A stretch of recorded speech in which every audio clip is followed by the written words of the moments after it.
நாம் நம்முடைய தாயும் தகப்பனையும் கனம் பண்ண போதிக்கப்பட்டிருக்கிறோம். லூக்கா 2வது அதிகாரம் வசனம் 51வது வசனத்தை வாசிக்கலாங்க.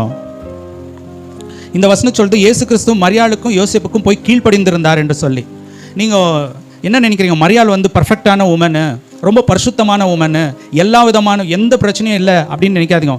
நம்மை போலவே அவர் சாதாரணமான உமன், பழைய உடன்படிக்கைக்கு கீழே வாழ்ந்த ஒரு பெண்மணி, இன்பெர்ஃபெக்ட் உமன் ஓவரால் சொன்னா, ஒரு முழுமை இல்லாத பெண்மணி. ஆனால் இயேசு கிறிஸ்து எப்படிப்பட்டவர்னா முழுமையானவர், பர்ஃபெக்ட் ஆனவர். அவருக்கு 12 வயசு தான் ஆச்சு. ஆமாம், அவர் பர்ஃபெக்ட் ஆனவர் தாங்க. ஏன்னு சொன்னால் பைபிள் சொல்லுது, அவர் நம்மை போல சோதிக்கப்பட்டும் ஒரு பாவமும் செய்யவில்லை என்று. அப்படியான சிறு வயதிலிருந்து இந்த வயது வரைக்கும் அவர் ஒரு பாவமும் செய்ததில்லை என்பது தான் வேதத்தோட முழு சத்தியம். அப்படியான அவர் பர்ஃபெக்டான தெய்வம். நினைச்சு பாருங்க, பர்ஃபெக்டான ஒருவர் இன்பர்ஃபெக்டான ஒருவருக்கு கீழ்ப்படிந்தார் என்றால் அவருடைய கீழ்ப்படிதல் எத்தனை மேன்மையானது என்பது. நாம் நம்முடைய வாழ்வில் நம்முடைய பெற்றோர்களை பார்த்து சொல்கிறோம், உனக்கு படிப்பு இல்லை, உனக்கு அறிவு இல்லை, உனக்கு புத்தி இல்லை, இந்த மாதிரி படிச்சுதான் எனக்கு தெரிஞ்சிருக்கோம், இந்த மொபைலை ஆப்ரேட் பண்ணுறதுக்கு உனக்கு நாலேஜ் இல்லை அப்படின்னு சொல்லி எவ்வளோ ஏளனமாக பேசுகிறோம். நாம் இயேசுவை விடவா பர்ஃபெக்ட் ஆனவர்கள்? அவரே தன் தாய்க்கும் தகப்பனுக்கும் கீழ்ப்படிவார்களானால் நமக்கு அது எத்தனை முக்கியம் என்று யோசிச்சு பாருங்க.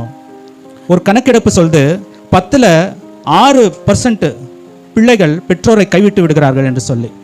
ஆல்மோஸ்ட் 10 பெத்தும் இருக்கிறாங்கன்னா அந்த கணக்கெடுப்பின்படி 6 பிள்ளைகள் அந்த பெற்றோர்களை கைவிட்டு விடுகிறார்கள் என்று சொல்லி. பிரியமானவர்களே, முதியோர் நமக்கு ரொம்ப பெரிய ஆசீர்வாதங்கள். அவர்கள் நமக்கு ஆலோசனையின் ஊற்று. அவர்களை நாம் கனம் பண்ண கற்றுக்கொள்ள வேண்டும். ஃபாரினில் ஒரு குடும்பம் வாழ்ந்துட்டு இருந்துச்சு. இந்தியாவில் அவங்க அப்பா அம்மா இருந்தாங்க. அவங்க வந்து ஆசிரியர்கள், 2 பேரும் டீச்சர்ஸுங்க. அவர் அப்பா உடம்பு சரியில்லாத ஆயிட்டாரு. அம்மா ஃபோன் பண்ணுறாங்க பையனுக்கு. என்னன்னு சொன்னால், அப்பா உடம்பு சரியில்லாதுக்கிறாரு, வாப்பா அப்படின்னு சொல்லி.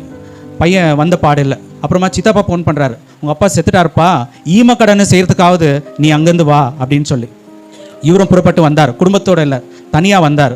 தனியாக வந்து தன் தகப்பனுக்கு கடமைகளெல்லாம் செஞ்சுட்டு 1 மாதம் இங்கே இருந்து வீடை வந்து 4 கோடிக்கு விற்றுட்டார்.